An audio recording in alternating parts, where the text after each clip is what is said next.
Hey everybody, and welcome to our early comic review video. I'm Andy. I'm Matt. We're here with Infinity Flux Comics out of Chattanooga, Tennessee, and this is our big show where we show you some of the biggest and best books that are releasing this week to your local comic book store. These come out on Wednesday, but you can go ahead and order them while supplies last at infinityflux.net right now.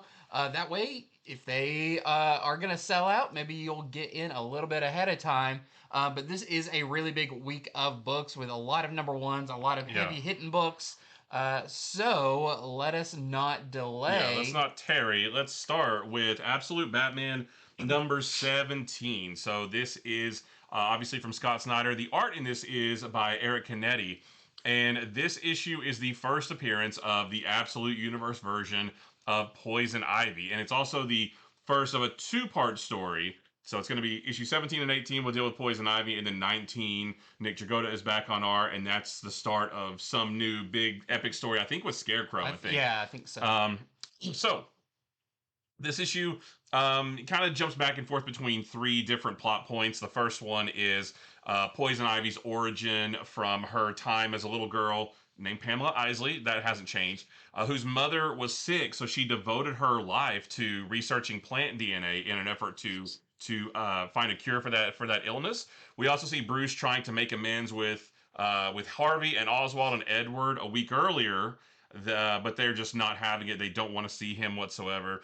The biggest and the main story in this issue is of Batman investigating this big skyscraper in the middle of Gotham City that is completely covered in plant life. There's trees on the top. There's vines coming out the sides.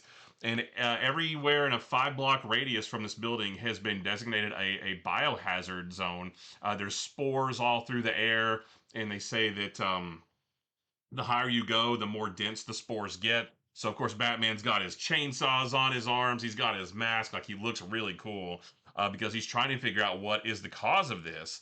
I don't really want to say too much about what he finds in there, but there is a group of cops who went in and who never came out.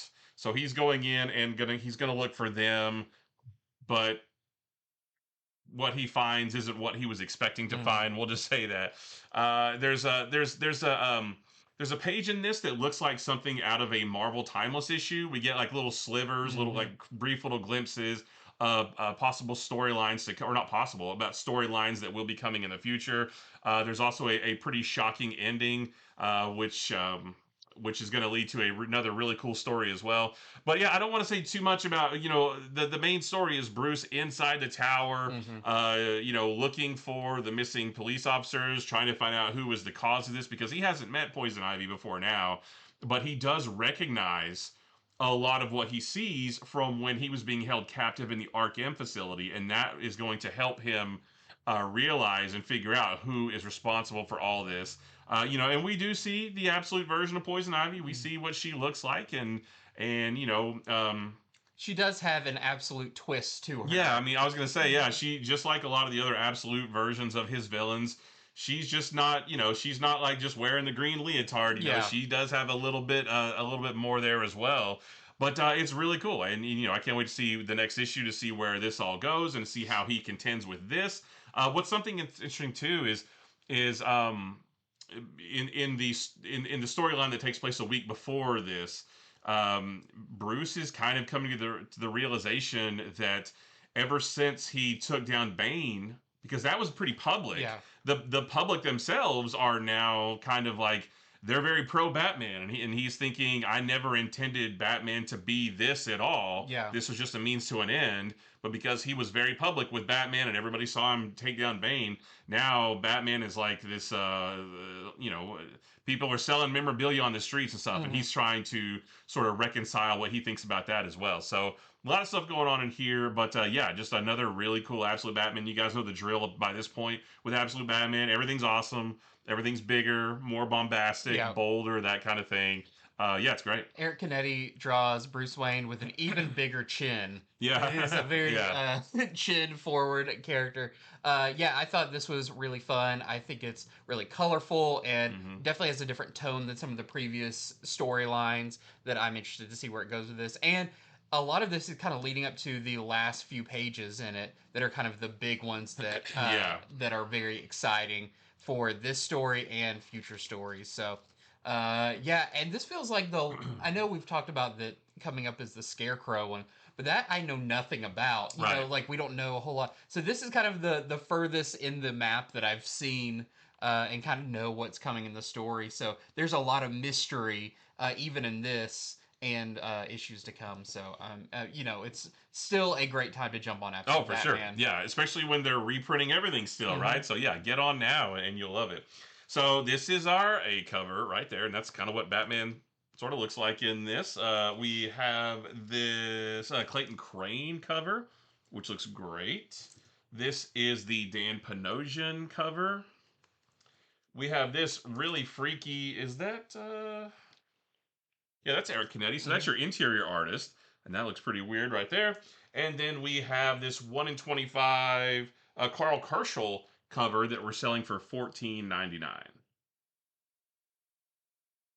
Well, next up we have another big book this week. This is Wolverine: Weapons of Armageddon #1. This is a miniseries that is leading to the big summer Armageddon event at Marvel, which we still don't know all the details about. But what's Or fun really any about this, details. yeah, is the little scraps that we pick up between this and Captain America and related titles, Yeah. like maybe a hint of it from that last Miles issue. But this is by Chip Zdarsky and the artist by Luca Maresca.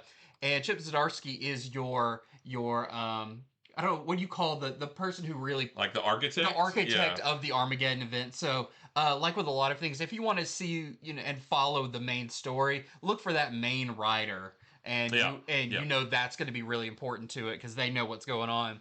Um, and this is really interesting because if you didn't know this was building towards a bigger thing, it does feel like a pretty like Wolverine centric story. Yeah. That's what I have in my notes. If you peeled off the Armageddon label off the top, this is still a cool, just Wolverine story. Yeah, Yeah. yeah, which I was very excited about. Yeah. So this does begin with a flashback pre Weapon X, where Logan is drinking in a bar when this girl approaches him and tries to buy him a drink and talk to him, and Logan's really having not a lot to do with it. But she does, start questioning like, "Hey, do you have anybody at home waiting for you?" And he's like, "No." And she's like, "Okay, no reason."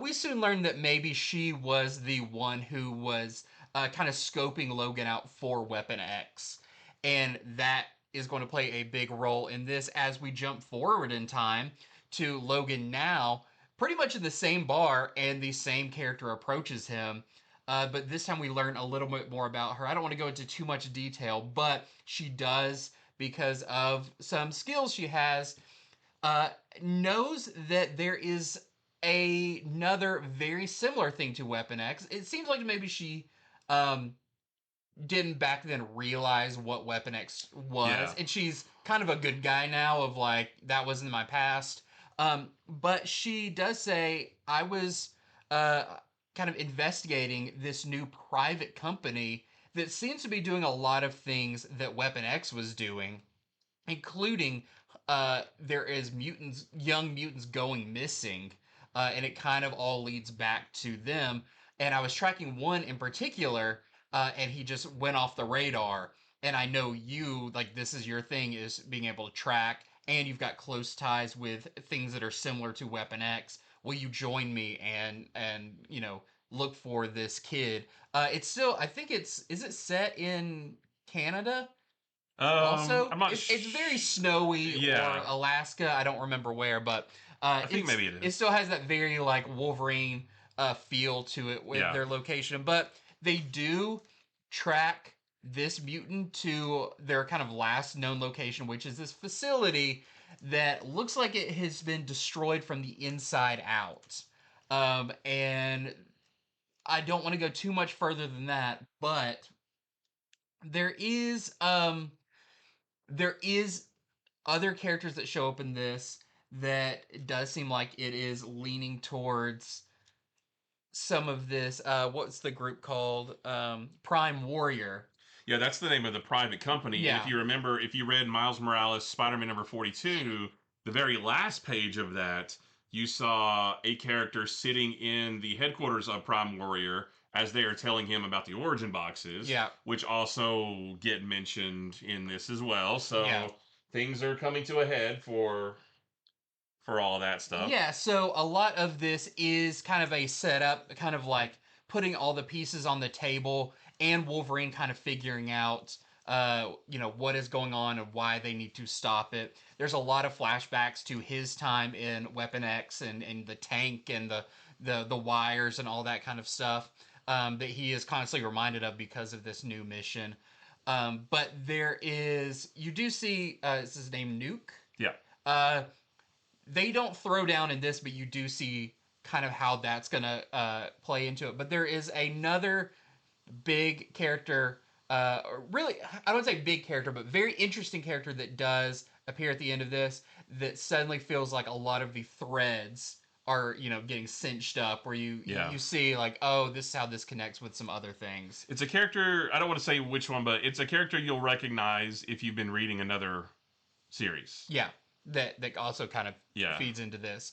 But this was great. This may be my pick of the week. It might be mine too. I mean, Absolute Batman is great. Don't get me wrong, but this one, like, I don't know, the way that it's setting up Armageddon, even though we still don't know what that story is. Plus, just like it's a cool Wolverine story of him tracking things, and it deals with the Weapon X program and maybe what Prime Warrior is doing now. And there's a little, like I said, there's a little bit mention of the origin boxes and what is that mystery, and then the things that happen at the end that we're not telling you about. Like, there's a lot of stuff, a lot of cool stuff going on in this. A lot of cool stuff. It's very well written. The art is great.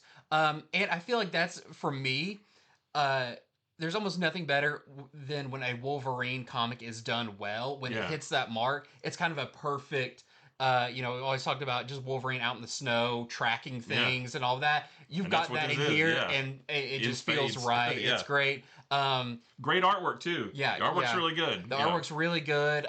He does put on a costume, and it's not this one. It might be one I like even more. Right. But this is great. Highly recommend, especially if you're, we don't know by the end of this how close this gets to the Armageddon storyline, or how much it will lean into it. But I do feel like with Chip Zdarsky, he's that professional of a writer that he's not just writing random stuff and then trying to make it work. I feel like this will play to some degree into the event coming up and maybe answer some questions by the time we get there. Yeah, this isn't just a willy-nilly throwaway miniseries. This, we don't quite know we don't have all the answers yet, but this will matter, coming up later when Armageddon starts to come out in the summer. Like, this is kind of the starting point. And like you said earlier, Chip Zdarsky's writing it. He's the architect of all this stuff. He's writing Captain America. He's writing Armageddon and this. And so, this is all the Chip Zdarsky stuff you should be reading right now because it's great. Yep.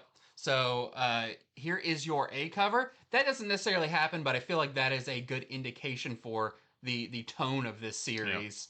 Yep. That's your A cover. We also have this Raposa variant. There's no big Sentinel in this or anything, but it's a cool cover. There is a Rose Besh cover with kind of a more Weapon X Wolverine. This one's great. This is the Chip Zdarsky cover. Yeah. He did a cover for it with Wolverine.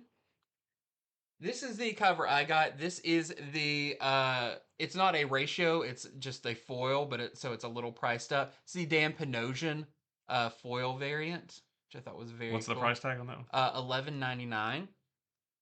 We've got, I really like this one too. This is the Inyuk Lee. I believe this is a 1 in 25. They were selling for $19.99. Just him with that shield just kind of looks really cool. Yeah. We also have I think this is maybe a 1 in 50. This is the version of the Rose Besh that we are selling for $39.99. Yeah, I really liked it too. If it's not my pick of the week, it's definitely top 2 or 3. It's really, really good. Like, I always thought it would be great, but I was just really taken aback with how much fun I was having. It's one of those where as I was reading it, I was like talking to myself and being like, oh, I wonder if that's a thing. And then you turn the page, oh, I see where that's going. So I was sort of talking to myself. I really, really liked it a lot.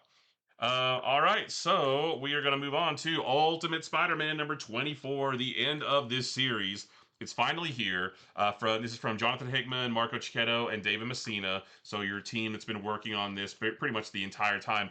Uh, yeah, final issue of the series. I want to stress real quick that this takes place before Ultimate Endgame #1 because this was supposed to come out back in December.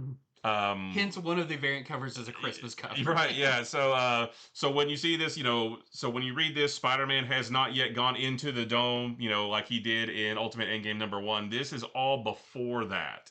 And this is the final showdown between Spider-Man and Kingpin and Mr. Negative's there. They have a big knockdown drag-out fight, which is really great. But we also have Richard and Black Cat trying to bring down the Kingpin's network so that Ben and Jonah can upload their investigation into Kingpin to let the public know that here's all the bad things Kingpin has done, and here's how you are being lied to by him and on up the ladder, the Maker and the Council and all that stuff. We get the wrap up to Harry and Gwen's story as well. And can't really say much more without spoiling everything because this is the final issue. I definitely don't want to spoil a 2-year run for you. But it is sad that this is the end. I don't know if we'll ever see this version of Spider-Man again. Well, outside of Ultimate Endgame. Yeah. But it is sad that this is the end of this big 2-year run.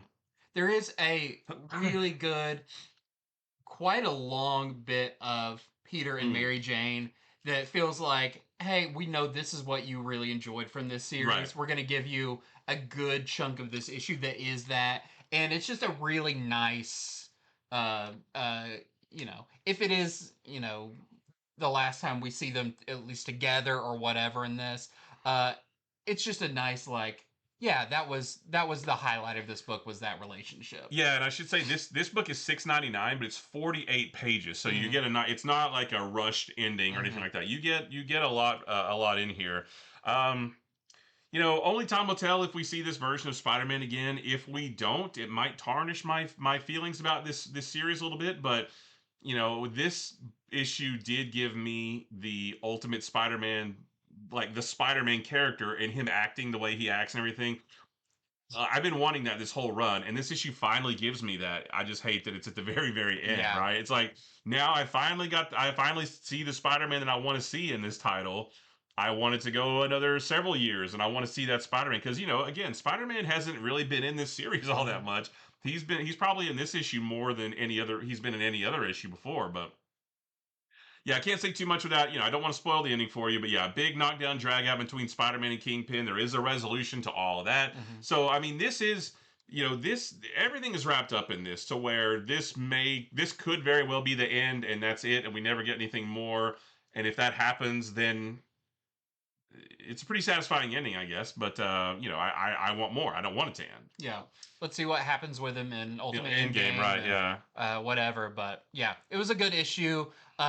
It maybe would have had a bigger impact if it came out before Ultimate Endgame. Yeah. And then you see how that rolls into the next one. But we kind of know, roughly the status quo at the beginning of Ultimate Endgame #1 about who's there, where they are, all of that. So it was like, okay, that lost a little bit of the punch, but it's still, especially the Mary Jane Peter stuff. Yeah, that landed was great. really well. Yep. So there is our A cover right there. And we have some great variants. This is the David Messina variant. It's like the Heroes variant, I think. That's right, the Heroes, because this is the Villains variant from Daikuan, which looks great. We have this Marcos Martin variant. And so here is the 1 in 25 Hans variant.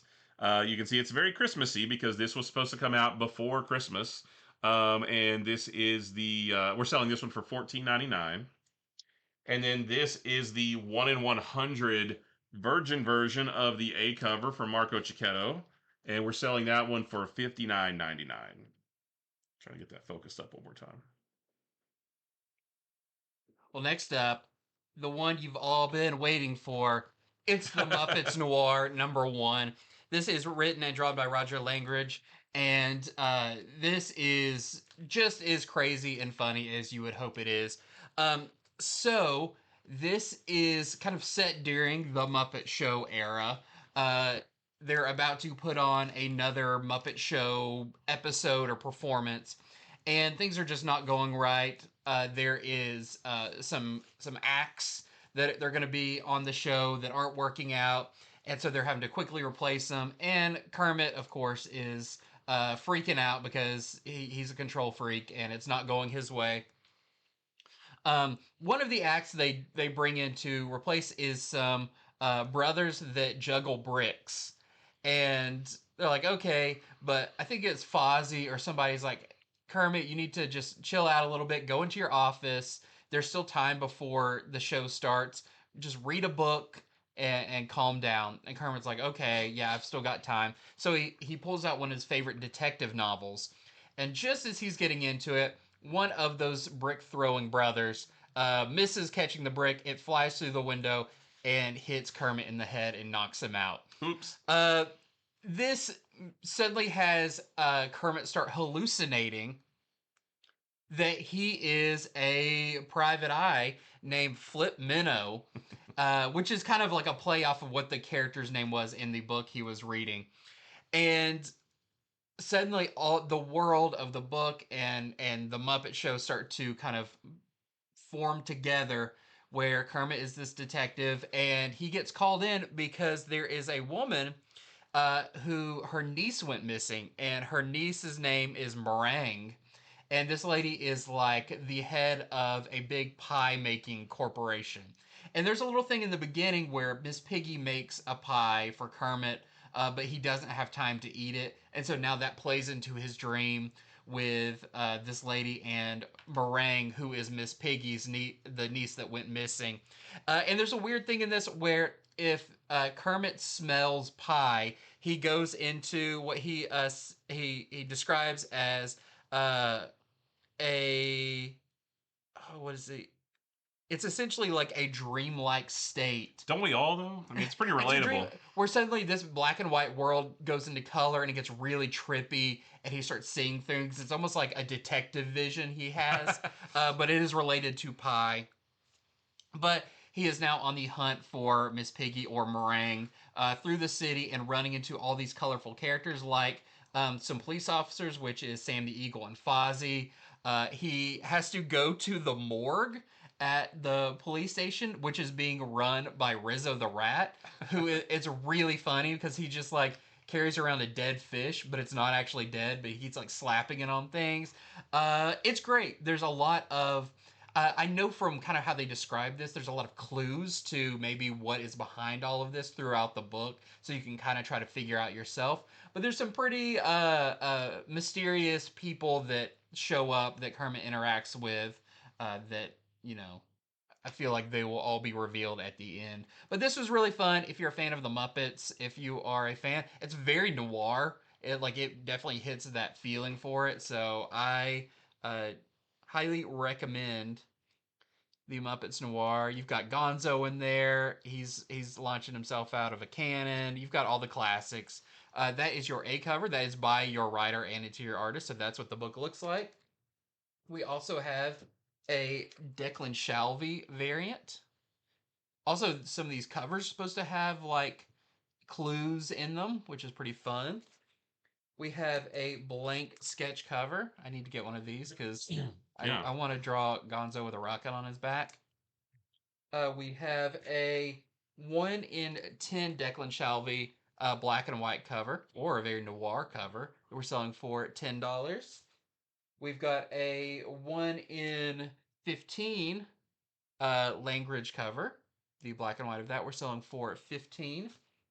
There is a 1 in 20 Virgin Declan Shalvey cover that we're selling for 15. And lastly, there is a 1 in 25 version of the A cover that we're selling for $19.99.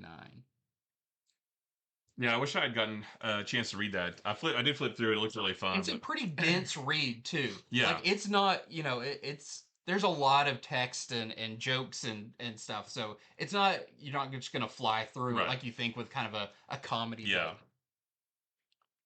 All right, so next up is End of Life #1 from Vertigo. This is the next book in DC's new wave of Vertigo books. This is from Kyle Starks and Steve Pugh. I'll go ahead and tell you, I really like this a lot. I was into this. So this story is centered around a professional hitman named Eddie Stallion, who works for a secret organization called the Menagerie, which is kind of like the secret network of assassins in John Wick. Sort of like that. I don't remember that organization having a name, but yeah, the Menagerie is who he works for, and there's a bunch of hitmen, assassins, that kind of thing. They're all animal themed. Yeah, they all have. They don't always wear masks, I guess, but we see them I with think they're kind masks. of called like that's the crow and that's Yeah, the Raven the and that kind raven. of thing. Yeah, Yeah. yeah, stuff like that. So Eddie, at the beginning of the issue, was hired to work with this group of thieves to break into this rich guy's vault up in his penthouse to steal all of his valuable belongings, and Eddie agrees to do that. But when they're done, he realizes that, oh no, we just robbed the head of the menagerie that I work for, Mhm. and that's not good. And he knows that excuse me, and he knows that they have the menagerie has a zero tolerance policy for betrayal and that kind of Mhm. thing, and he knows they're going to find him. So he knows he's not going to be able to talk his way out of the. Excuse me. Let me get some water real quick. Sorry. Oh. Also, just a note: this guy is very unlikable. Yeah, He he's is a total tool. you love to hate him though. Yeah. What is the thing they ask him if he oh, like he's never heard of Edgar Allan Poe, and it's Right. like you never heard of any of this. Yeah. He's like, what are you talking about? So he knows he's not going to be able to talk his way out of this. So he does the only thing that he knows to do, and he leaves town. And he goes to this small midwestern town called Pluto, where excuse me, where his father lives, and which seems like a pretty obvious place for um the menagerie to look for him. Sorry, but the relationship between him and his father is so strained. He thinks they'll actually never look for him there, and so this story is going to be about him trying to, um, adapt to life in a small town while the menagerie is looking for him. Oh, sorry, guys. I'm still getting over being sick last week. So that's kind of a high level overview of this first issue. I've already read the second one as well, and it's really good too. But yeah, so it's this big time excuse me, assassin in a small town, while the group that he sorry guys. Oh, oh man. While the group that he works for is looking for him. And yeah, so there's parallel there's going to be parallels with John Wick, but Yeah, it's got a good sense of humor to it with this guy and kind of how he interacts with people around him because he is kind of the best at what he does, and he knows it. yeah. And but yeah, when like his small town is very much a small town. There's also a very weird thing in the small town where there's like an amusement park and it's all based around a comic artist, like Yeah. a newspaper comic artist who had some scandal or something come out about him, and it pretty much like sunk the town because so much of it was built up around this guy. Yeah. And it looks like maybe that's gonna play a factor in this as well. It's interesting where he like goes to a gas station and they have all this guy's stuff on clearance because they don't really want to talk about it. There's a lot of like really interesting character elements in Yeah. this that kind of build up this world to be more than just a Yeah. very straightforward. There's a thing going on with his dad that's gonna, I think, play a big part. And I hope we do see in this kind of a redemption arc where maybe there's a little heart in him somewhere, but we'll just have to see. Yeah, there's going to be comparisons to John Wick, but I get vibes of the TV show Banshee, if you've ever seen that, Mhm. where this criminal goes to a small town because he's hiding from this big giant criminal organization. But while he's hiding in a small town, he gets wrapped up in the small town's smaller criminal Oh, yeah. organization as well. So I get vibes from that as well. But and sorry that I couldn't talk through half that, but I really did like this. The second issue kind of fleshes out this world a little bit more. The relationship between him and his dad is sad but also funny, and yeah, Eddie's a jerk, but you love to hate him, that kind of thing. And he has a soft spot though. You do see when he gets to the town, there is somebody there that he has a little bit of a soft spot Yeah. for. So you see that too. But I really, really like this a lot. I don't know if it's an ongoing or a miniseries, but The art is really good. Steve Pugh's art is Yeah. great. It's very pretty realistic. Yeah. But not like very scratchy or anything. Yeah. You know, very really solid characters. Yeah, I liked it a lot. So there's our A cover right there. There is a Fumara cover right there. We have this Dave Dave Johnson. Johnson cover. Here is the Martinez Bueno. That's the connecting cover Yeah, with all the new with all the Vertigo other ones. books. Yeah. This is the excuse me, the foil version of the A cover. Oh, that's it. And that's it. Well, next up, I have a new indie book from Image. This is White Sky. This is from William Harms and J.P. Mavinga. And I'll say right off, this looks really, really good. This feels like Yeah. a kind of a, I don't know how you rate comics on this scale, but kind of a triple A title. And I thought this was super cool. So it starts off kind of with a lot of questions that we have to ask, but we meet a father and daughter. The daughter's name is Violet, and I think they do mention the dad's name, but in like the letter from the writer at the end, his name's like Doug or something. Um, but you immediately get vibes of kind of Last of Us or Cormac McCarthy's The Road, a little bit of Walking Dead, because they're moving through this environment that is, all these cars backed up on a highway that have been abandoned. They're all rusted and stuff is overgrown, and you can tell something has happened there. But the unique thing is the sky through the entire thing is all white. I don't even think like it doesn't turn like nighttime. It is just Mm-hmm. white. So if they do have to rest or whatever, they have to go indoors to get some darkness. And for most of the issue, we just see them traversing and kind of talking to each other about, we got to keep going. We can't turn back.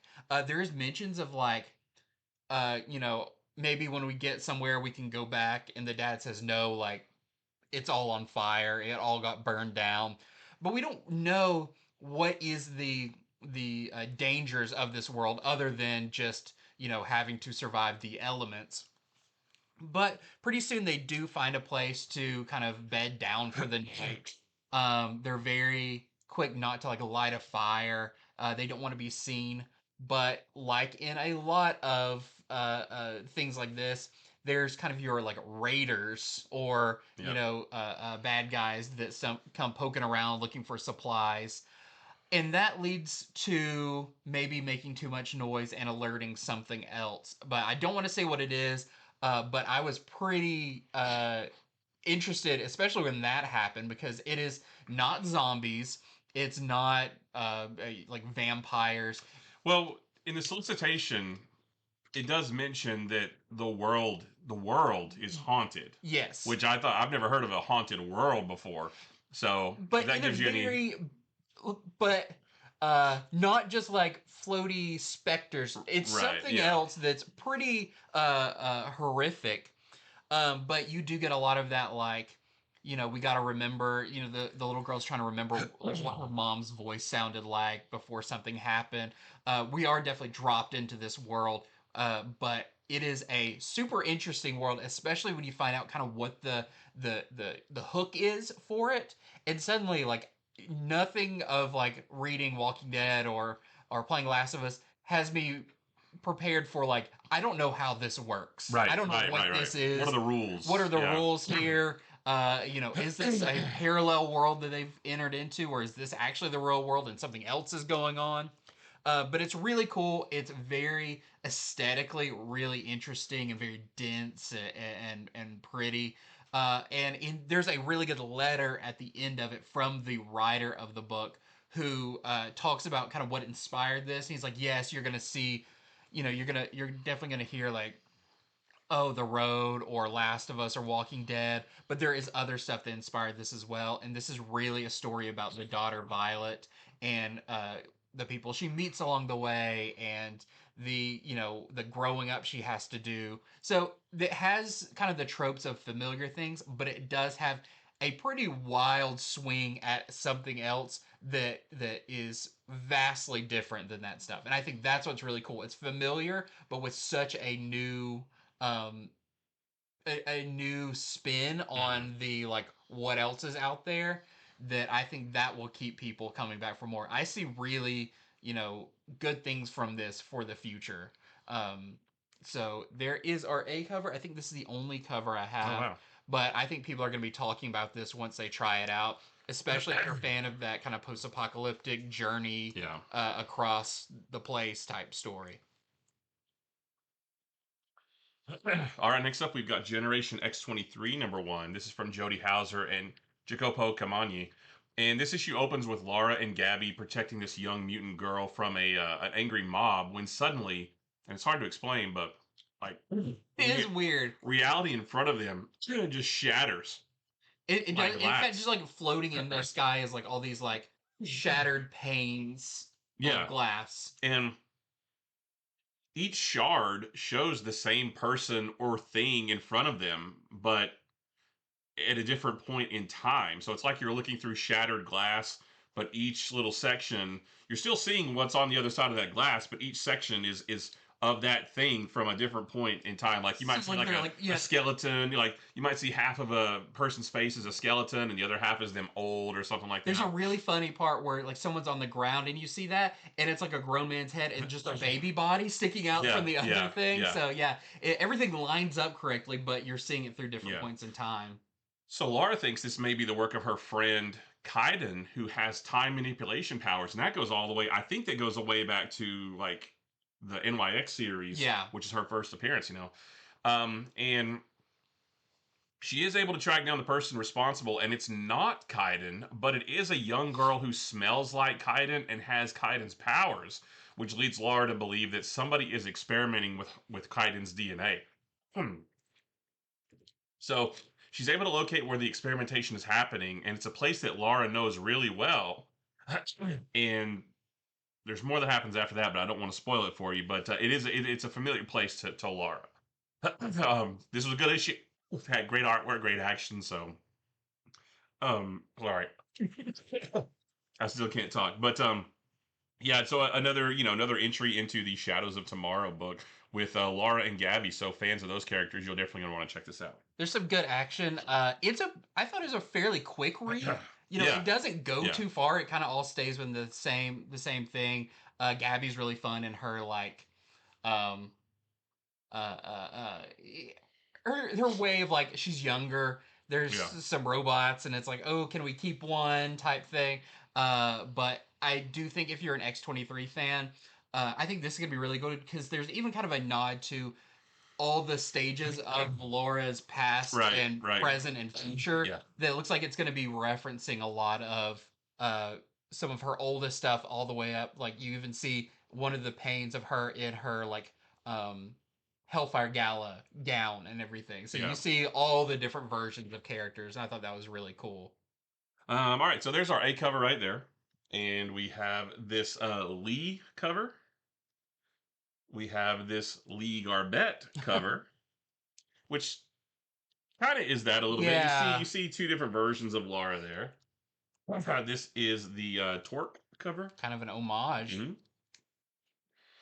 and this is the one in 25 Marcus Toe cover that we're selling for 19.99. There is something that happens at the very end that um, is a little like some of the previous X books, something they did, and I was like, I don't love this, but we'll see how they. I There's don't remember there's some other characters that show up, and I was like, I don't want to that. have to Oh, learn a lot more oh, right, names. right, right. Yeah, But yeah, we'll see how they handle it and where they go with it, yep. to make it maybe a little bit different than how some of the other X books have done it. Well, next up, I've got a lot of indie #1s this week, and this is Smile for the Camera #1. This is miniseries set within the Smile, like the movie universe. That there's been two films of where if you see somebody smile and then they die, and then suddenly like you're kind of a ticking clock until that happens to you, that kind of thing. So this is by Hannah Rosemay and Mariana Puglia, and this, what I did really like about this, it's set around 2005. There's kind of some hints right at the very beginning, where you have like a blog entry from our main character, and it says like last logged in 2005.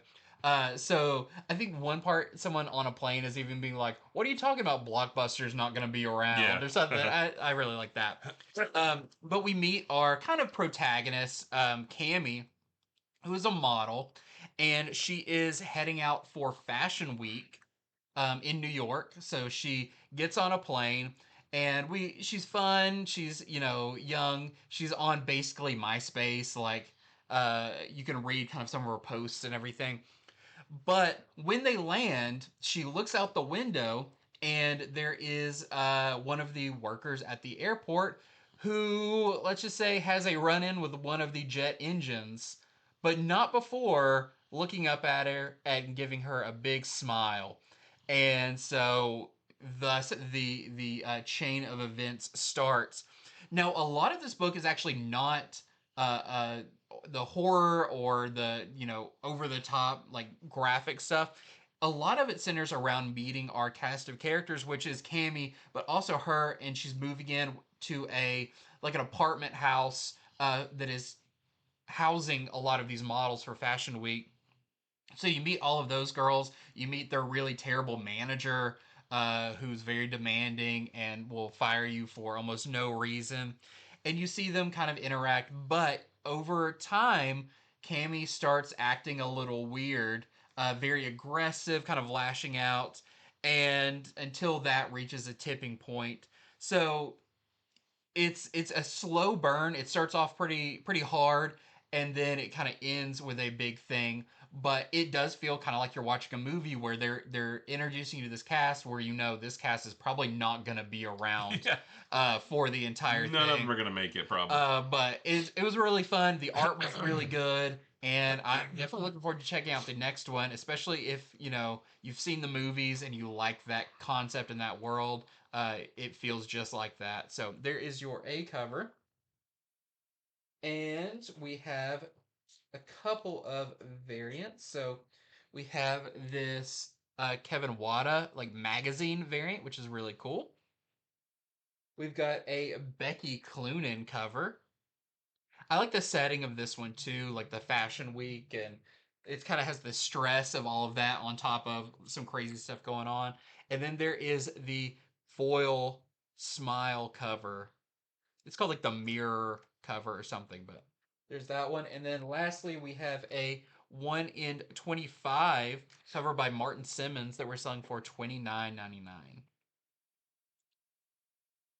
All right, so next up we have Dungeons of Doom #2. I love the first one, and Yeah. this one's really good too. So this is still broken up into 4 chapters, like the last one was. Um, Chapter 1 follows the American military. They find this mutilated body in one of the dungeons, and there's something glowing embedded in its chest, and they cut that out and take it with them. And maybe that wasn't such a good idea. Chapter 2 follows Umbra, which is that lone Wakandan. I'm not sure what he is, but he's this lone Wakandan, and he's sort of navigating his way through the catacombs to look for a hidden Wakandan artifact, but it's not what you think. Chapter 3 follows the Hydra soldiers as they fight amongst themselves over the mystical hammer they found last issue, and then Chapter 4 is the Latverian soldiers who follow a spirit or some kind of entity Yeah. deep into another chamber that will be slightly familiar to Marvel fans. And in that catacomb, they find another mystical artifact that could be useful to them, but danger lurks just around the corner. So, um, don't want to spoil like what all those artifacts are and things like that, but it's just really cool. Like, Yeah, it doesn't feel like a typical Marvel book. It kind of no, it's feels like a horror book. Yeah, like a horror anthology book, and it does definitely increase in the horror in this one. But there's a lot of like, uh, I could see this going past just this, just to be like, what else does Doom have down here? And hmm like, I would love to see the backstory on some of the things he has, and like when did he acquire this, and why did he acquire it? Because there is some really crazy things and some really recognizable things of like, oh, this is harkens to another big character. yeah. But I mean, he must have this thing. Uh, he this thing is a labyrinth. Like this thing must go Oh, on for miles yeah. underground. Um, And we get a little bit of Red Hulk in this, and he does kind of pose the question: what has Doom been keeping down here, or is it more of a question of what has he been protecting us from? You Yeah. know what I mean? So it's Yeah. awesome. I think it's really cool. I would like for this to go on for a while. Yeah. It's And only 3 issues, so there's only one more. I know, and it feels like, especially in this one, like they are just getting into kind of the meat of what is down there, and how is maybe affecting them Yeah. in turn. And I don't know, like some of these artifacts are like this is big enough that they should, you know, if anyone gets their hands on Yeah, this, it's bad. it's gonna be bad. But yeah, it's a really good series. Yeah, I love the first issue. Love this one. Can't wait for the next one. Sad this is ending soon. That's our A cover. Oh, sorry. This is the Yarden cover. This is the Phil Noto cover. And we have the 1 in 25 Partha cover that we're selling for $14.99, which is awesome. That one's really cool. Yep. Even with Doom gone, you still see the effects of Doom. Yep. Well, next up, I have a crazy one. This is the Florida Hippopotamus. I don't know if I can say this on YouTube. Massacre. Yeah, there's the whole thing right there. Yeah, Substance Massacre. So this is by Fred Kennedy and the artist by James Edward Clark. This is nuts. I'm trying to think of like a movie to say this is like, or What? The one with the bear? with the one with the bear. With the powder? Yeah, but the tone of this is just everyone is gross, everyone is grubby, uh everyone is just I don't know, crazy. So we get introduced to a theme park called Disco Hippo Wonderland. It's a little bit like a Sea World, but based around hippos. And we see like there's a big tank, uh, and there's hippos all around, and a girl in the middle, like in SeaWorld, doing tricks with the whales, but she's not really doing any tricks, just hyping up the crowd, and the crowd is just screaming kids and gross looking people, and people making horrible comments and everything. It's kind of a book that shows like the worst of humanity. But as they're putting on this show, a helicopter comes in, and the owner and the main guy, kind of the Walt Disney of this all, who is named Disco. I guess it's like Discow is his last name, but like his nickname is Disco. Um, is comes in, and he's ginormous with a big white suit, and gets pulled in there, and then we cut and we see that there's some like feds out in the parking lot, and they're about to do a huge drug bust on this place, because turns out though this guy who owns this place is maybe one of the biggest like drug lords in the world, and they're gonna finally stop him. But of course they're also kind of terrible. But when he catches wind of this, he is going to get rid of his inventory. The only place he can see to do that, and that is the hippo tank. And suddenly, these hippos are thinking a lot different and acting a lot different. That's kind of where they leave the issue off. But you can expect some pretty crazy stuff going forward with this. Would you say it's pretty similar to how the turtles got hit with the mutagen? Probably there'll probably be a team of fun hippo ninjas. But this is, it's almost like a little bit like a Grand Theft Auto, like in the sense of humor, or that kind of like a preacher, or that kind of thing where just everyone is kind of gross and just a bad person. Yeah. It's kind of that, but with a really big sense of humor. So here is your A cover. That's what the interior looks like. That's the colors. It's very bright. It's really fun. You also have a really cool Mirka and Dolfo cover, and that's like the main Fed agent that's gonna be busting up in there, in the mouth of a hippo. All right, we've got the Black Panther 60th anniversary special, and this is a one shot that tells the story of, or it's one story. It's not like an anthology book, but it kind of is. It tells one story of Kevin Cole, who is the New York police officer who posed as Black Panther for a short time, like 30 years ago, Mhm. and he's looking for T'Challa, who has gone missing. And so it's a story that's made up of smaller stories because each leg of his search is a different story by a different creative team. So, for example, at one point he reaches out to Blue Marvel, who tells him about a time that he and Black Panther were on the Ultimates together. There's a story like that where he goes to talk to Storm, and she kind of goes off into a story about her and Black Panther. So it is telling one overarching story, but smaller stories in the middle, bringing it all together. So I was just happy to see Blue Marvel. I like Blue Yeah. Marvel. We haven't seen him in a long time, so there's a whole story with Blue Marvel and Black Panther, Storm and Black Panther. I don't remember the couple of the other ones, but yeah, it's just celebrating the 60th anniversary of Black Panther. So there's your A cover right there, and there is the Hawthorne cover. And it's not like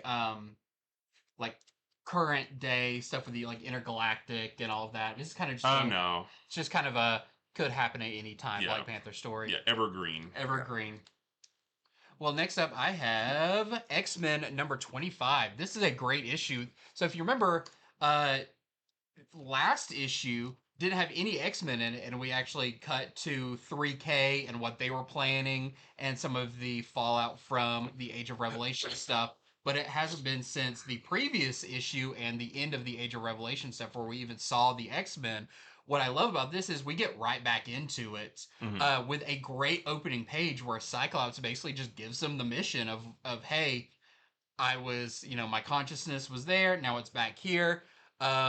My other self was going to try to kill Doug Ramsey, but I did see kind of the future that creates, and we're gonna find him.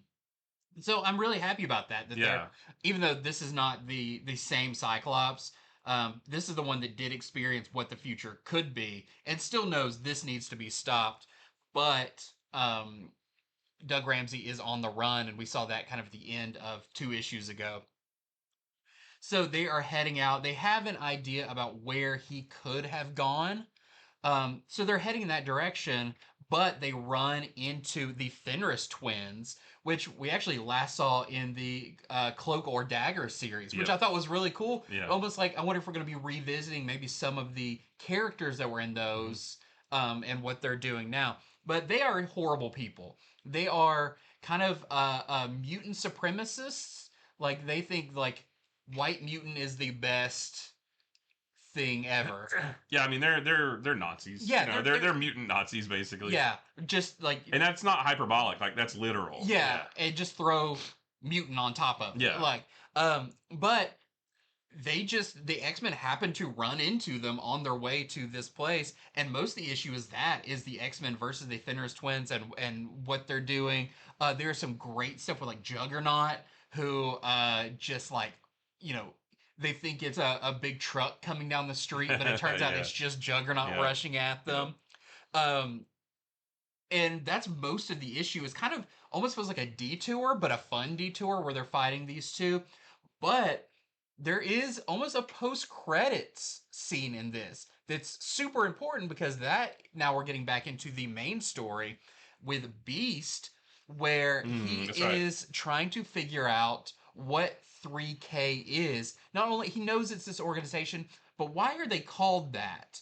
And he is doing some thinking and thinks he may have figured out what 3K is and maybe who is behind him. And I thought that was pretty important, and it's kind of put into the after the credits and everything, and then you get this couple issue thing or a couple page thing that is pretty important to the X-Men going forward. Well, and also something big in this is that there is a new director or leader of the One organization, Yes.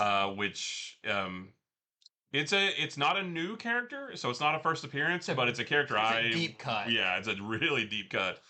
Somebody that Cyclops was really shocked to see.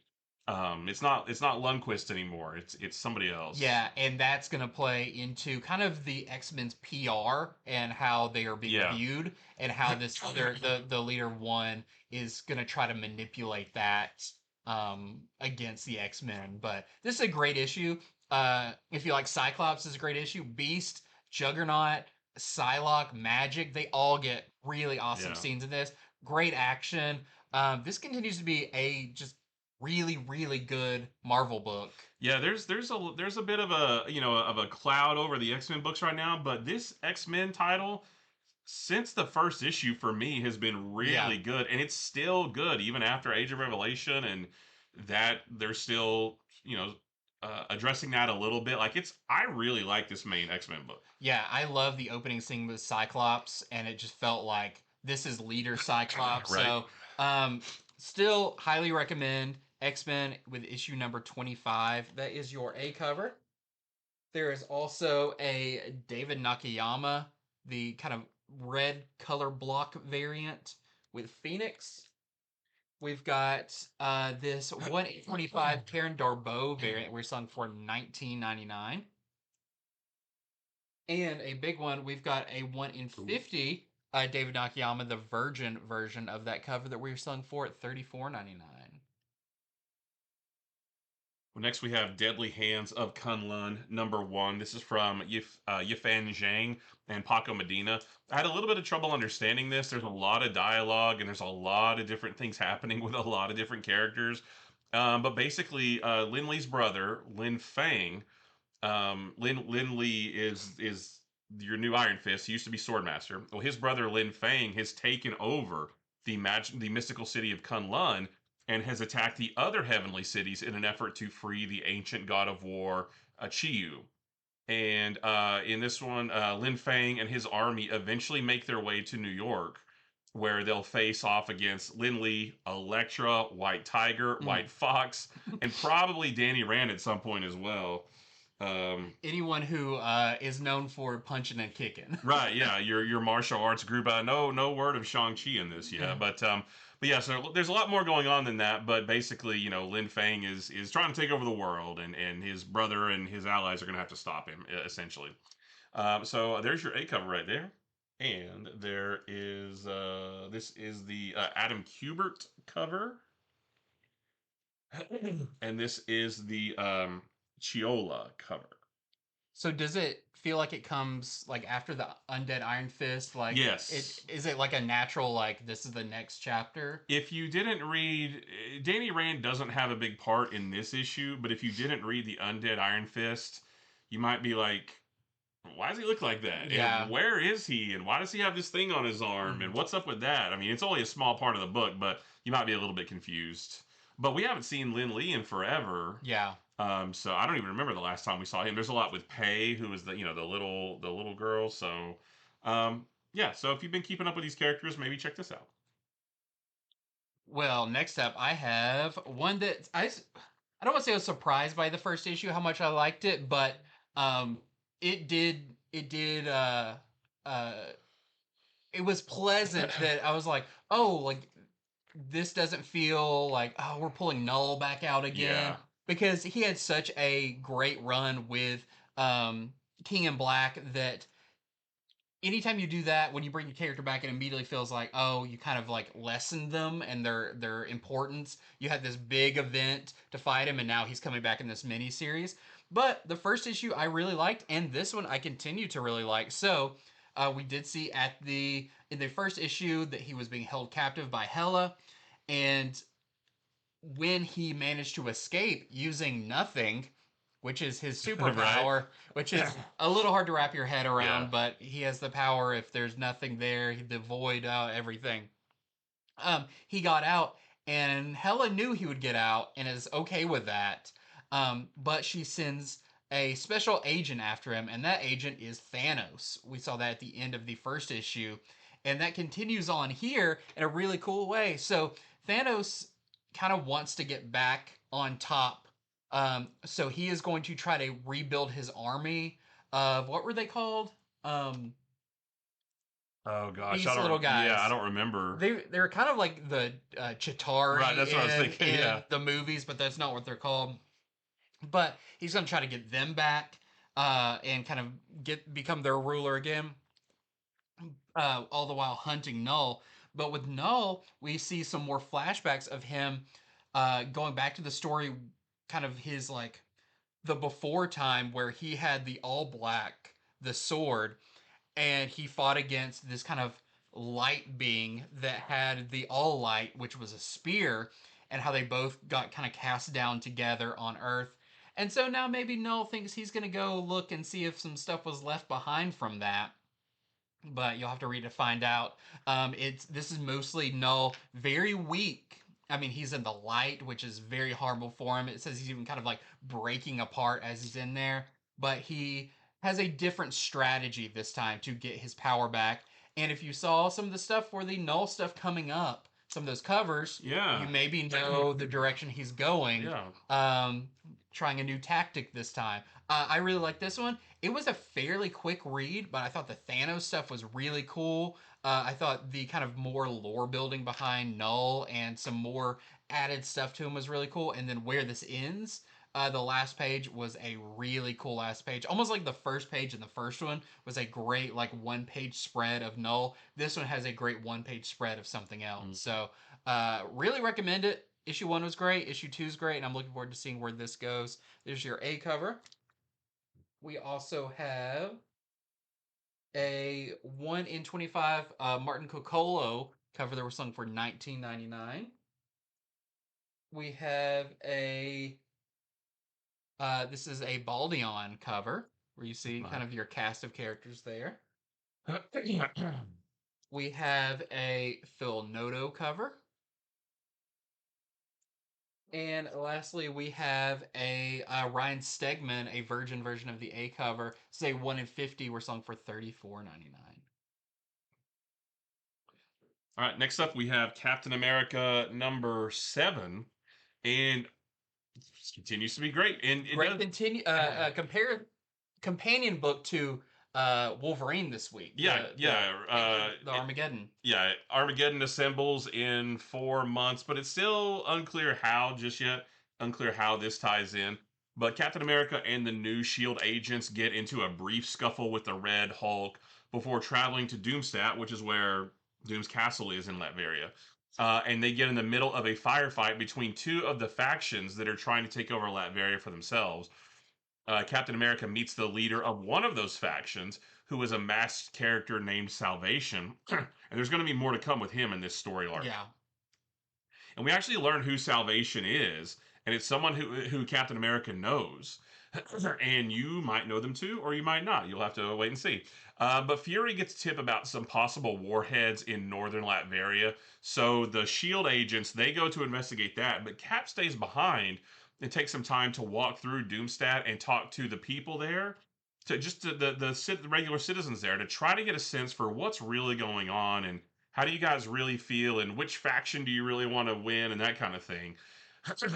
So like I said, still unclear how all this connects to Armageddon, but it's a really, I mean, forget Armageddon. It's still just a really cool story on its own. And this issue is another great example of just how good and pure Captain America is, and how he, in my mind, he is just the beacon of what's right. Whatever Captain America says, that's the right position to have on a thing. Because he has some great moments in this, not as like Captain America, but as Steve Rogers, a compassionate guy who just wants to help people and save lives. And I was going to say, my favorite part of this was him sitting down with a family, right, and really trying to, you know, like you said, ask them like, what do you think of this faction? What do you think of these people? Well, they say this, but you actually have better insider knowledge about what's going on. Yeah. And it's that like you have a lot of the soldiers and stuff just like rushing in, but Captain America kind of stops and goes like, I'm going to try a different tactic with this. And that's going to inform some of his actions later on in this story arc. So this is great. I mean, there's some action in this, but it's more just story building.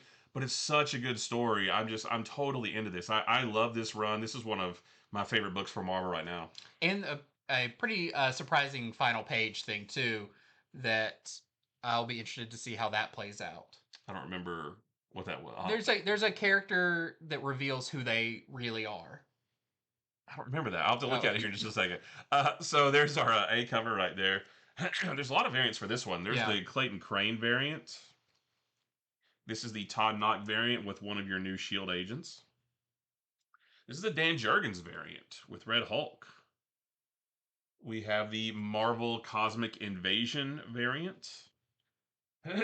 And then this is the 1 in 10 Valerio Schiti design variant for one of your new Shield agents, and we're still Castlemore. Castlemore. Yep, we're selling that one for $7.99. And then we have the 1 in 50 Clayton Crane Virgin variant that we're selling for $39.99.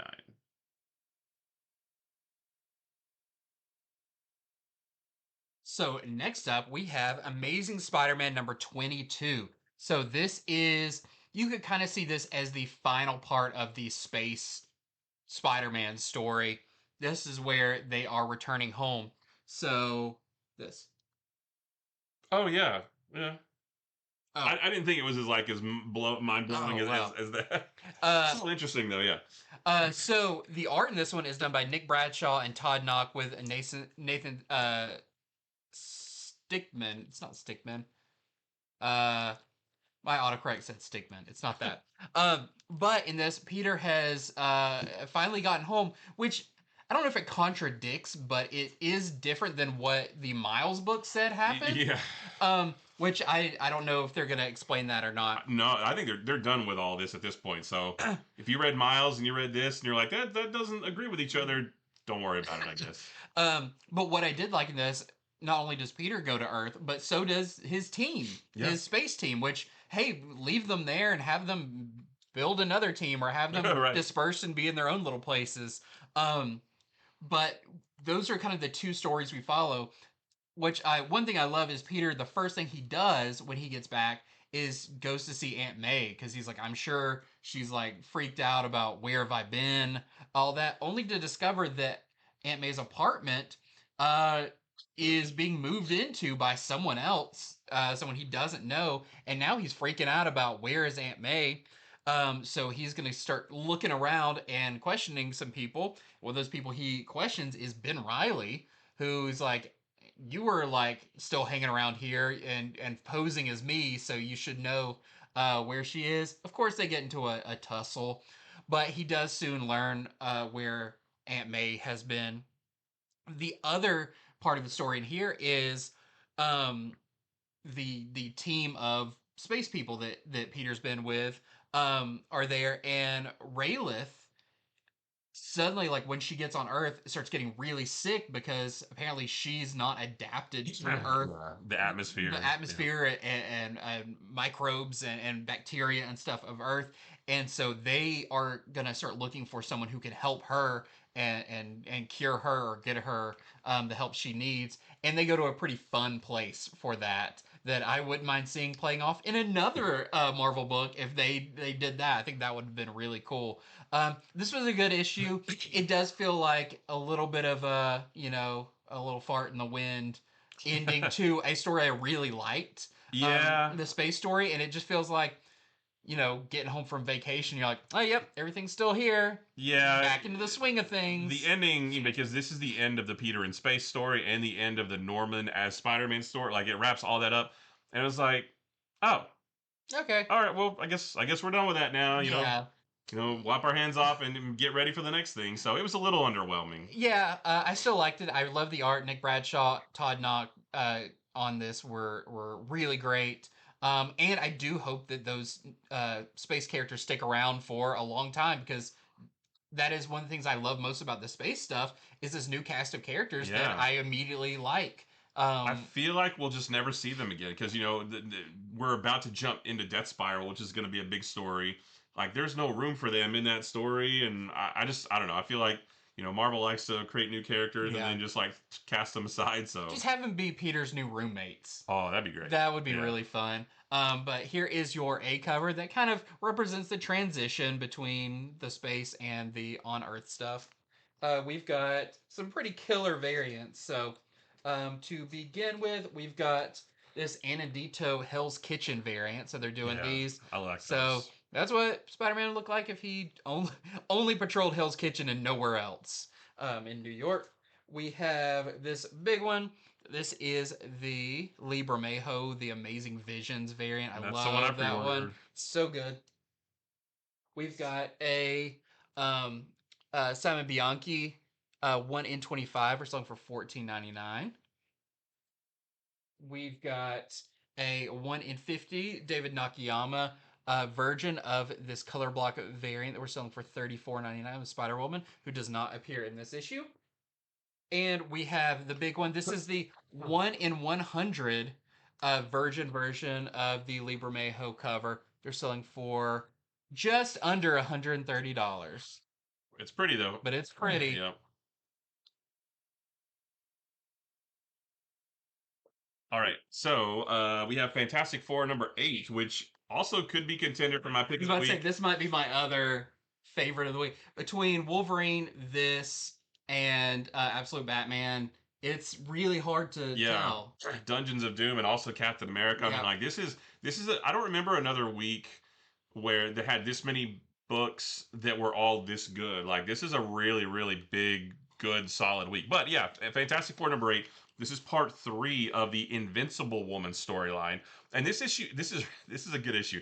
This issue starts as kind of a recap of the Fantastic Four's origin, but it focuses on Sue, and she's narrating most of this about we went off into space and we were bombarded by rays and Reed blamed himself for what happened and that kind of thing, right? Said like, oh, we only will have to use our powers once when we fight Mole Man. That wasn't true. We became the Fantastic Four. So yeah, so it seems pretty familiar for a while. she's narrating everything, and a lot of it is the time is spent on her powers and how over time she learned how she could do more and more with them instead of just turning herself invisible. Force fields and making other things invisible, that kind of thing. So Reed theorized that she should be able to do even more with her powers than she thought, and he wants to study them further. And because like, oh well, if she's bending light, which it gets real sciencey. If she's bending light, she should also be able to manipulate this and that, because really, light is just another version of this and that. I don't know. But Reed starts to theorize that, hey, you should be able to do a lot with this, and that's when things take a turn.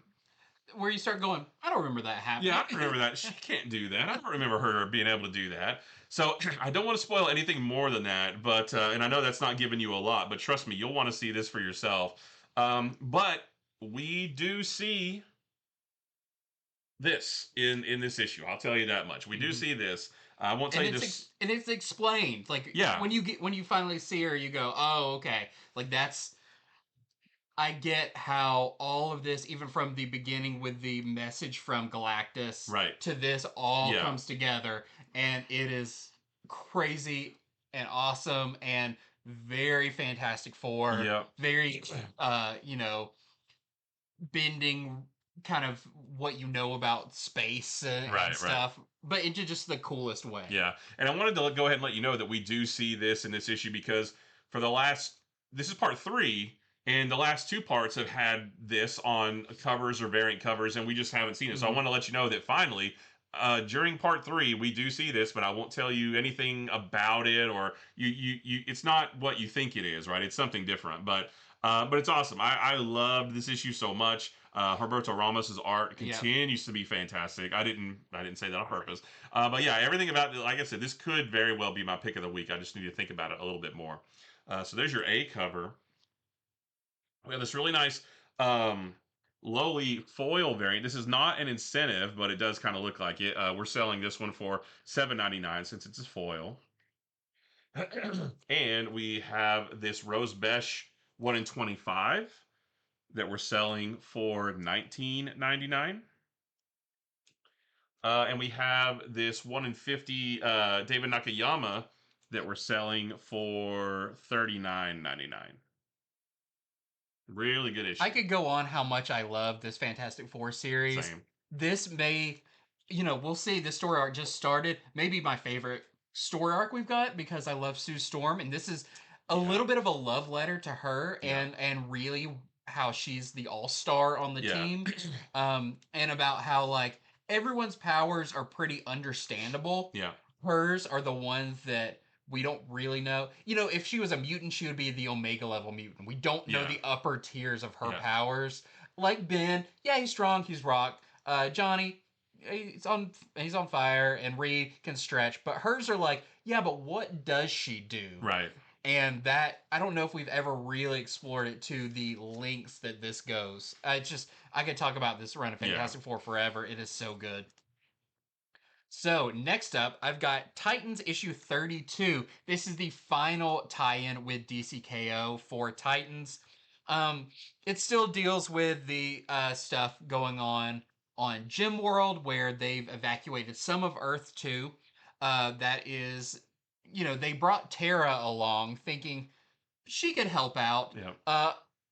Could you really trust her? That's up for debate, especially since she kind of learned that hey, gyms are kind of like rocks. I can do stuff with this. So that's part of the story. The other is Donna Troy dealing with Grail on Earth and the extremeness that is building up to. But um, I think the highlight of this issue is the final few pages, where this is not the end of the series, Right. but it feels like it could have been the end of a series, as all the Titans are very displaced in space from different planets and all of that. But there is something that can bring them together, and kind of have a really nice moment of them all together. Um, what also is really cool about this is, especially it feels like it could be the end of a series, because we'll say as DCKO ends, a new Titans will begin, and we do know that we've seen like the covers. There's gonna be new members. Isn't it retitled to New Titans, New yeah. Titans? But it's not getting new numbering, but it is getting the title of New Titans. It's like Emperor Aquaman is Yeah. Aquaman issue 15, but it's getting a title shift. Yeah. Um, I think that's the very next issue too, Yeah. or maybe it's the one after. It's the next one It's the after next one? this, Okay. yeah. So, it says like, see how all this wraps up in the main DCKO, and then tune in next issue for New Titans. So, I'm very excited about that. It already looks like Stephanie Brown's on the team, and I am totally there for that. Plus, I mean, it's not a spoiler, but if you read the DCKO, The Kids Are All Fight one shot, this will have some major payoffs for you. Well, I was gonna say this is less of a DCKO tie-in and more of a follow-up or almost a next issue Mhm. to the Kids Are All Fight one Yeah. shot. Yeah. If you haven't read that and you read this, you might be a little bit confused, but you should go read that. It's really good. Yeah, yeah. So that is your A cover, and that is the only cover I have for this one. Well, next one we have a new book from Image called Death Fight Forever. This is from Andrew McLean, and the art is by Alexis Zirit. Although I think it's going to be a different artist every issue. This is pretty bizarre. So this first issue gives me vibes of like the first level of Contra on the NES, though wackier. So If you don't know, Contra's pretty wacky. So it's this guy, his name is Commander Thunderfang, who is this anthropomorphic tiger. He's leading his forces against Lord Slither. They're trying to get into Lord Slither's base, which is basically a big pyramid. But they're having trouble breaking in, and so they call in the brothers Bash and Crash Biggle, who are very much your Contra or Streets of Rage characters, Double Dragon, like, they're two brothers that they have that They're aesthetic. player one and player two. Yeah, basically. So they call them in to help crack the code or break into this locked door, and they are able to help and they are able to get in. But then things take a turn, and I don't want to tell you how they take a turn because it's pretty surprising. It's a really really quick read, and it feels like not a lot happened in this issue, but this is mostly a setup for the larger story to come, which I have no idea what that story is going to be because this one was already just wild. But yeah, this feels like a very like it feels like you should be listening to like some synth wave, or playing, an arcade, playing an arcade game in the arcade or something like this. It's very 80s. I figured somebody would be pulling up in a Lamborghini at some point, with neon lights everywhere. But yeah, if you're into that kind of thing, definitely check this out. It's really fun. So there's your A cover, and this is the Zirit cover. So that's your interior artist for this first issue. Well, next up, I have one I'll just briefly talk about. It's Jeff meets Daredevil. This is a one shot, like a lot of the Jeff one shots, and it's full of a bunch of different stories. The main one being by Kelly Thompson and Gary Hiro, who I think do all of it, but Gary Hiro's art kind of changes up a little bit throughout. The main story in this is there's a big fight with Daredevil and Jeff accidentally smashes through a statue. They're not fighting each other, but they're in a big fight. Um, and suddenly now Jeff has to go to court because of this broken statue and is defended by Matt Murdock. There's no dialogue in this. It's just like speech bubbles with little emblems in it and stuff. It's really cute. Has a really cute end to it. There's also a story about Jeff's playing a game, like a fighting game, where he's playing as Jeff and he's fighting Hulk. And maybe real life Hulk is going to see the results of Jeff keep losing to Hulk in the game. There's one with Gwenpool that's really fun. So if you like those, some have dialogue, some don't. They're all very quick reads. They're very light and cute and fun and all of that. But I thought the Daredevil one was really good. So there is our next. It's Jeff one shot. Jeff's really cute too when he has to go to court and he wears a little suit, a little tie, and like sits in the crowd. And that's the only cover. Oh, that's the only cover? Yep. Okay, cool. Well, next up is G.I. Joe number 19, and this is getting like I've enjoyed this from the beginning. Look at that. Oh, he's so cute. I want one of those to sit on my desk. So G.I. Joe's been great from the beginning, but in my mind, it's getting better. Like it's getting better and better and better. I'm getting more excited every time it comes out. So in this one, we get this. We get Duke coming face to face with Hound, and he is not happy that Clutch kept this from him. You've been hanging out with these murderous robots, right? Like he's really mad about that. And Hound tries to explain that it was Starscream who killed Duke's partner, but Duke still isn't really having it. He says he wants to speak to Hound's leader, and Hound says that, he tells him about Optimus Prime, and he says, I would also like to speak to my leader, but my transponder has been damaged, and it needs to be fixed. Well, Clutch knows a guy who can fix it, and it's the same person who fixed up Hound in the free comic book day, the Energon Universe special from last year. The character you don't know a lot about. Well, we get a lot, and it's not a spoiler at this point if you've been reading this, but we get a lot more of that character in this issue, which I was really, really excited about. Sorry. And then Hawk splits up the team and sends them on separate missions. And on the letters page, it says to pay close attention to those missions because the next 2 issues build out the bigger plans for the Energon universe as a whole. Wow. So we're getting into some even bigger stuff. So yeah, this is another great issue of G.I. Joe. And another classic character shows up on the last page that I really like, and it's kind of a crazy G.I. Joe character. Yeah.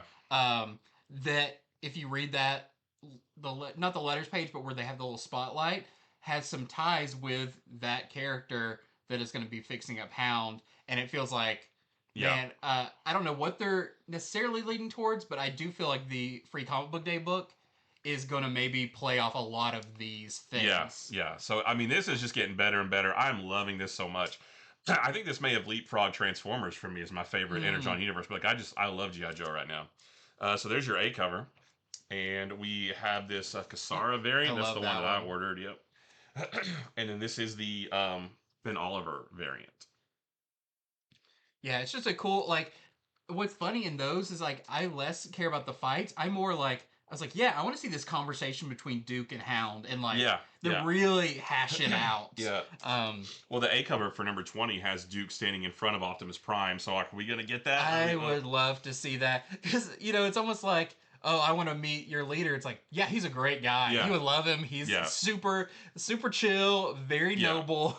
If Optimus Prime can't change Duke's mind about Transformers, then there's no... He's going to, like, pinch off a little flower and hand it to him or something. So, next up for me, I have Wolverine, issue number 16. I've really enjoyed this run of Wolverine, especially kind of the post-Age of Revelation books. These last 3 issues have been really strong. Very classic Wolverine focused as he is helping out... along with Silver Sable, this new Morlocks that are these kind of mutants in hiding. But we saw in the previous issue that they have sent Alpha Flight, a very kind of, I don't want to say corrupted version of Alpha Flight, but not the hero version of Alpha Flight that you know. Misguided. That has their new leader, Vindicator, who I didn't realize, but I'm reading the issues of the current X-Men run that I hadn't read, that she showed up in that.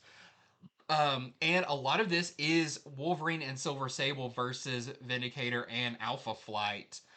It looks, I don't know if this necessarily wraps up this story, but by the end of it, they do nod to another thing that's coming in the Yeah. next Right. issue that is something that's been in the series since the Yeah. beginning. But it was another fun issue. You have Mike Henderson on the art. I'm not sure if maybe these 3 issues were just Mike Henderson and then we're gonna go back. Was it Casara that is Cocolo. Cocolo, Yeah. the main artist on here? I'm not sure, but I've enjoyed Mike Henderson's art on this. So, yep, we've got issue number 17 or number 16 of Wolverine, plus these awesome Dan Panosian A covers are worth the price of admission. Um, oops. Let me make a note here. And sorry, guys. All right. So now it's time for our Speed Force round. This is where we talk about a few more books, but we just go through them real quickly. We don't show variants or anything like that, but we want to let you know they're out. First one being Mega Man X #1. This is the start of a new miniseries, but it continues from the Mega Man X Timelines one shot. Mega Man tracks down and fights Storm Eagle and gets another upgrade on the way to do it. And really, this just made me want to play the game. Like, this is really fun. Mega Man fans, you'll like this for sure.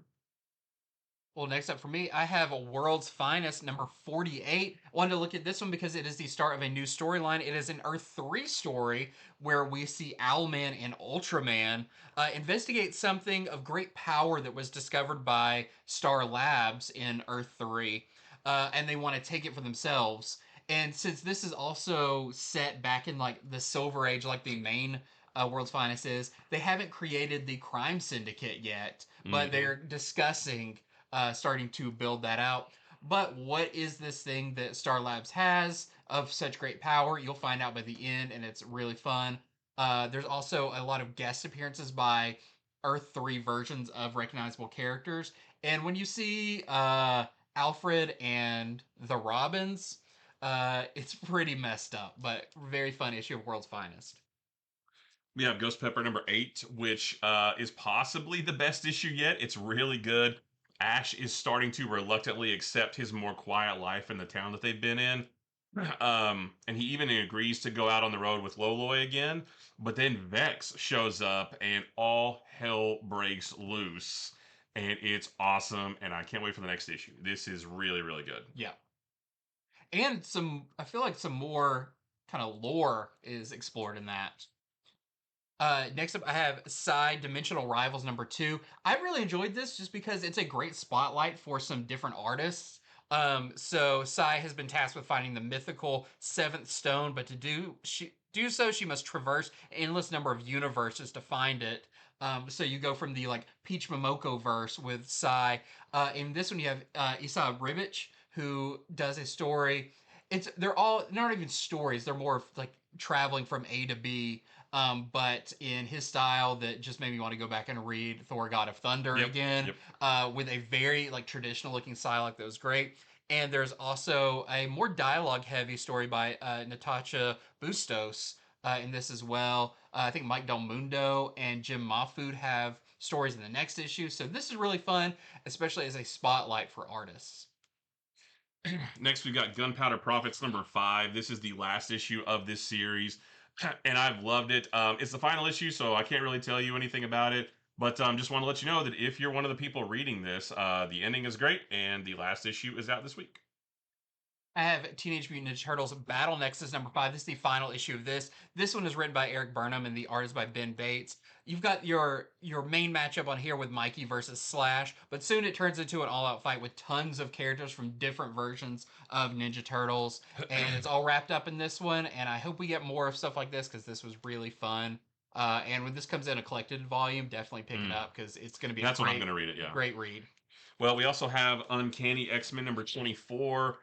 And in this one, the X-Men get teleported to an abandoned amusement park, and they get split up, and they each have to fight a different monster from the group of monsters we saw at the end of the last issue. And the coolest one of those was Wolverine versus Werewolf by Night. Really cool. So yeah, I just want to let you know that I didn't love this in the beginning, but ever since Age of Revelation ended, I've been digging this pretty well. Yep. And next up we have Star Wars issue 10. Luke Ross does the art in this one, who is a fantastic Star Wars artist, but this is actually the last issue of Mm. this main Star Wars title. And it does say the end for now, but they haven't announced anything, so Yeah. maybe coming up at a future con they'll announce something, but there is not a whole lot of Star Wars books on the horizon other than the Darth Maul series and the tie-in with the park that's coming out. That's a one shot or mini series. So this is the last of the main Star Wars for now. I'm out. So Oh, I gotta keep going. Yep. Also, just want to mention next up is issue 3 of The Darkness. It's just a fun issue. Continues to be way over the top and fun if you enjoy the darkness and the whole kind of Top Cow universe. Don't miss out on this one. Well, one thing that we want to start doing in these shows, just real quick at the end, is we want to highlight just a few of the collected editions that are coming out on that given week. So we have a handful of them here. So we'll talk about the Absolute Wonder Woman trade paperback, and there's a hardcover too, right? That came out. Yeah. That's come out this week. This is volume number 2. This paperback is $19.99, and it collects issues 8 through 14 of Absolute Wonder Woman. So if you haven't read those, or if you have read them and you want them in a nice collected edition, definitely check this out because there's some really good stuff in here. This I'm very excited for, and I've already got mine set aside. This is Skull Kickers. I forgot what they're calling these Compact Attack Edition. So DC did the compact editions. Marvel's done ones that are a little bit bigger. This is closer to the DC size. And this is collecting issues 1 through 11 of Skull Kickers by Jim Zub, who is your writer on Conan right now, and Edwin Huang, who has worked on a lot of Street Fighter and all that. I started reading this when I started reading comics, like on a consistent basis back in like 2010. I love this book. It's so much fun. Fantasy, a dwarf and a big warrior guy just basically kick skulls. They go on adventures. They look for loot. It's so good. So this is 1 through 11 for $17.99. Don't miss out on this. I think Volume 2 is on FOC this coming week. So they are cranking these out. You will not be disappointed with this series. And that's a great way to read this series from that's done. It's from several years ago. So bright. It's so artwork's great. It's so good. Yeah. Well, there's also the Emma Frost White Queen trade paperback, just collecting the 5-issue series from that. I didn't read past the first issue, or maybe I really like this series. Yeah, the first issue was awesome though. You get stuff like that in the first issue, which is really cool because this is set back during when Emma Frost was with the Hellfire Club. This is before her X-Men days. So it's one of those retro series. But yeah, just want to let you know that the collective edition is out this week. And I just got to show this off for a specific reason. This is Frankenstein the Unconquered Book 1. This is from Source Point Press. This was originally a Kickstarter for the individual issues. This collects 1 through 5 by Wells Thompson. And mainly wanted to show this one off because at one point I did a cover for this. So if you want to get some of my art printed in a thing, pick this up because I worked on this very little, but it was a lot of fun. And you can get this for $24.99 for this book that was originally Kickstarter, so you probably have never read this before. And that is it for our early comic review video. Thank you so much for watching. Head on over to infinityflux.net right now where you can order these books while supplies last. We have, limited number, especially of the collected editions we just showed, or Absolute Batman. We know it's going to sell out. It always sells out no matter what. So that's, make sure you get your order in for that and the variants. Get that Wolverine Weapons of Armageddon. I do think that's probably going to sell out once people start talking about it and word gets around. It's a great week of comics. You're going to have a great time with your pull list or your order when you get it. So, infinityflux.net. Order right now. Make sure to like and subscribe so you don't miss out on any of our comic content. Sorry for my coughing fit earlier during the end of life while we were talking about that. Is a great book. Don't let my my dry throat. I'm not sick anymore, but don't let my dry throat prevent you from getting that because it's really, really good. It is really good. Yeah. And all that. And until next time, See ya.